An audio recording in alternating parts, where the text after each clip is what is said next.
Halo teman-teman, kali ini tamu Dave adalah seorang praktisi batik yang sudah lama bergelut di bidang batik. Dia adalah Kang Sidik atau dikenal dengan Mustar Sidik.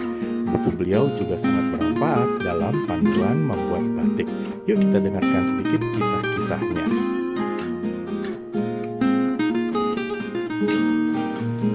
Halo, jumpa lagi di Ngeteh bareng Dave Chua. Pada sore hari ini saya sedang berada di Pekalongan. Nah, sebelah saya ini sih bukannya tamu biasa ya, tapi ini tamu luar biasa. Dan mungkin ada beberapa dari teman-teman kami atau teman-teman Dave sudah mengerti Mas yang di sebelah saya ini. Nah, beliau akan menceritakan sedikit mengenai kecintaannya akan batik dan bagaimana membawa kita untuk lebih mencintai batik. Nah, sebelah saya, monggo diperkenalkan namanya. Selamat sore. Sore. Saya Mustar Sidik. Saya lahir dan hidup di Pekalongan. Itu aja ya, nama saya itu aja. Cukup. Dan cukup terkenal juga dengan bukunya ini yang amat sangat sensasional ya. Jadi ini adalah hasil karya dari Mas Mustar Sidik. Nah, biasanya aku panggilnya Mas Sidik gitu ya. Jadi biar lebih akrab, lebih nyaman. Teman-teman sih gitu. biasa kenal saya pastinya kalau udah tahu manggilnya Kang Sidik gitu ya. Kang Sidik ya. Nah, Sidik juga ya. pertanyaan saya cuma satu nih, Kang Sidik ya.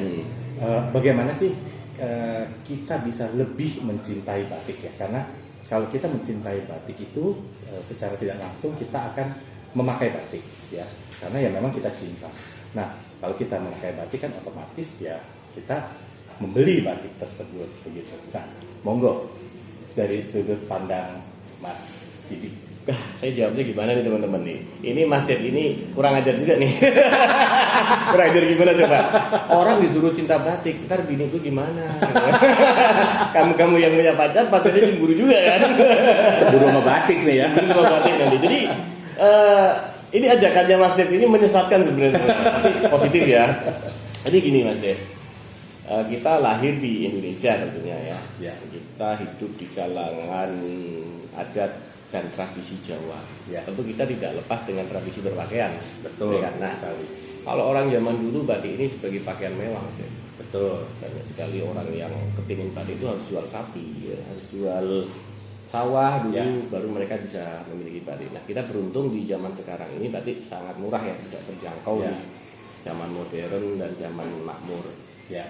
Nah, kenapa sih kok kita harus mencintai batik? Ya, ini nggak sesat nih teman-teman, kalau tadi intermezzo aja ya.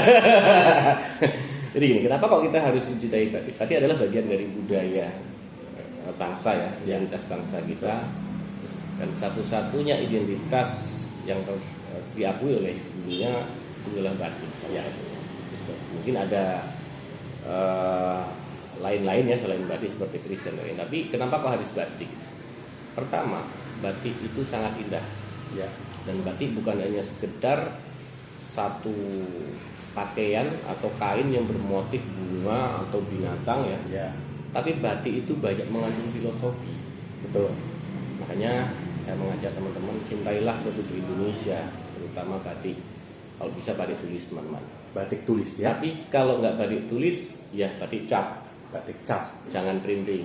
Jangan printing, karena printing itu bukan batik. Bukan batik ya, tapi itu tekstil. Kalaupun terakhirnya mereka mentok-mentok yang kepengen batik banget, tapi harganya masih nggak terjangkau, bisa memilih batik hand sablon atau sablon tradisional lokal ya. Kita menentang printing, tapi kita mendukung sablon hand print ya, kalau kita sebut bahasa keren ya, bahasa keren hand print teman-teman. Kenapa kok kita juga harus mendukung hand print gitu? Karena selain itu produk lokal juga menyerap tenaga kerja. Ya.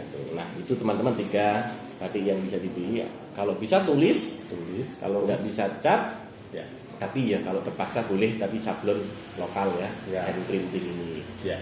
Supaya kita UKM kita, teman-teman UKM kita di Indonesia, dimanapun mereka yang produksi batik itu laku. Ya. Menghidupi mereka. Kita dengan batik nggak kalah gaya kok. Banyak yang artis-artis ya, pejabat-pejabat pakai batik semakin mewah ya, semakin anggun dan semakin elegan. Bahkan terlihat stylish banget Ya. gitu kan. Daripada kita sok-sokan pakai produk-produk Luar. dari luar negeri kan ya. Misal, ya. Padahal lebih printing itu. Lebih jelek dari hand sablon kita gitu. Betul, Tapi betul. mereka kadang wah gaya nih sablon Itali gitu ya. Ya. Apa printing dari Itali, bahan Ya. tekstil Itali, Ya. mereka bangga. Padahal Ya. mereka lupa di Indonesia itu juga banyak. Banyak. Ya. Betul. Produk batik terutama batik tulis. Betul. Nah, kenapa kok kita harus kembali ya mencintai batik tulis? Karena satu, batik tulis itulah warisan budaya, warisan leluhur kita. Ya, Pertama. setuju. Kedua, kita juga bisa membantu UKM-UKM, terutama yang masih pemula, masih merintis seperti saya yang kecil ya ini nih, supaya kita bisa naik kelas gitu ya. Itu perlu dibeli teman-teman. Betul. Nah, dengan membeli batik tulis atau cap berarti teman-teman ini sudah membantu UMKM di Indonesia ini bertahan hidup. Betul. Apalagi di masa pandemi kayak ini nih Mas. Tapi Sangat. sorry ya, ini kita Sangat. nggak pakai masker supaya teman-teman tahu nih kita tadi sudah swab dan saya Ya. juga sudah vaksin. Mas Dev sudah vaksin juga Sudah ya? vaksin 2 kali, juga Hmm. sudah antigen juga tadi Ya, menuju jadi kemari. kita memang tadi tanya dulu aman nggak di rumah gitu kan? Saya swab itu 2 hari sekali Mas Dev. Kan protokol ya, penting ya. Kita perjalanan di kereta api Ya. itu harus syaratnya vaksin. Sangat, dan swab. sangat, Makanya saya Ya. kalau ada tamu yang belum swab, belum vaksin ya tak suruh mandi dulu. Baru ketemu dengan gitu. Ya. Nah, kembali ke batik tadi Mas Dev ya. Dengan mencintai batik tulis sama dengan kita mencintai negara kita, budaya kita, Setuju warisan kita. Setuju Dan sekali. sama dengan kita melestarikan budaya kita. Ya.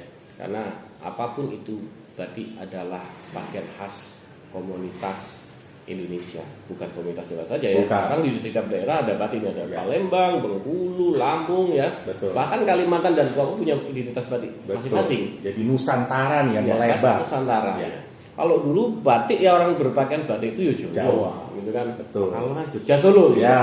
Sekarang enggak, batik itu menjadi komoditi yang luar biasa dan pakaian yang sangat bergengsi. Tidak semua orang mampu loh untuk beli batik tulis. Saya percaya itu. Ya, karena makanya tadi saya sarankan kalau nggak bisa tulis, cat. Kalau nggak bisa cat ya sudahlah sablon Ya. lokal gitu ya. Tapi yang penting produk UKM, negeri ya. Betul. Nah, ini buat teman-teman juga. Kenapa kok kita harus mencintai batik? Satu, ketika kita berpakaian batik, ya berarti kita menghormati leluhur. Itu penting sekali. Penting sekali. Ketika Sangat. kita menggunakan batik, Ya. berarti kita sedang melestarikan budaya. Betul sekali. Ketika kita membeli batik, Ya. berarti teman-teman menghidupi UKM di Indonesia. Entah Itu. batiknya siapapun, nggak harus batik saya. Siapapun itu. Siapapun itu ya. Kalau batik saya dibeli harus PO dulu. Ini tadi minta Mas mau yang ini dong, langsung dulu gitu. Karena kita nggak ready gitu ya, teman-teman ya. Harus PO dulu nunggu sebulan lah gitu. Orderannya banyak loh. Enggak deh, sedikit aja. Jadi kira-kira begitu teman-teman motivasi dengan saya, cintailah produk Indonesia, terutama Ya. batik Indonesia. Mari kita dukung dan kita support UKM batik tulis Indonesia itu mendunia. Ya. Karena kalau kita bisa menguasai pasar, kita adalah pemenang. Di zaman seperti ini kita bisa menguasai pasar, kita pemenangnya. Jadi Betul. Itu penting sekali. Kata-kata Penting. itu tadi penting sekali. Ya. Jadi kira-kira begitu dari saya Mas Dev. Apakah ada pertanyaan lagi yang mau disampaikan? Ini singkat, padat ya. Ini mungkin wawancara terpendek, tapi ini mencakup keseluruhan ya.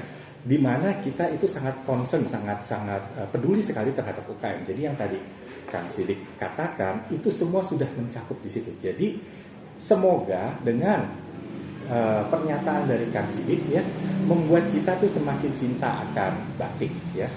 Bagaimana wujud dari cinta itu ya kita beli produk UKM tersebut ya. Jadi itu sangat penting supaya apa? Mereka tetap bertahan dan siklus mereka tetap terjaga. Begitu karena batik itu tidak hanya batik saja loh. Seperti biasa adalah cantingnya, malam, katun dan lain sebagainya. Dan itu semua akan hidup jika kita memakainya dan kita membelinya.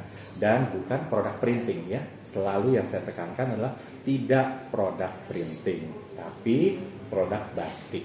Ya, batik seperti apa? Tadi juga Kang Sidik katakan adalah batik tulis. Jika memang kita bersedia mengeluarkan kocek lebih, Lalu kalau misalnya pun sampai terbatas misalnya Bisa batik cat, cat, gitu ya. ya. Nah, itu pun masih bisa dengan harga-harga tertentu, itu bisa sekali Sangat bisa sekali. sangat bisa sekali dimiliki. Nah, Kira-kira jadi semua penjelasan tadi sangat menggugah kita ya untuk lebih mencintai batik. Nah, semoga dari apa yang telah kita bicarakan singkat ini dapat menginspirasikan kita semua untuk lebih mencintai budaya kita, yaitu budaya berupa batik ini. Nah, sampai jumpa di acara ngeteh bareng Dev Chua lainnya. Tentunya pada saat ini kebetulan saya sedang berjalan-jalan di beberapa kota di Jawa. Saya dari Pekalongan hari ini dan mungkin besok saya ada di kota lainnya lagi. Sampai jumpa.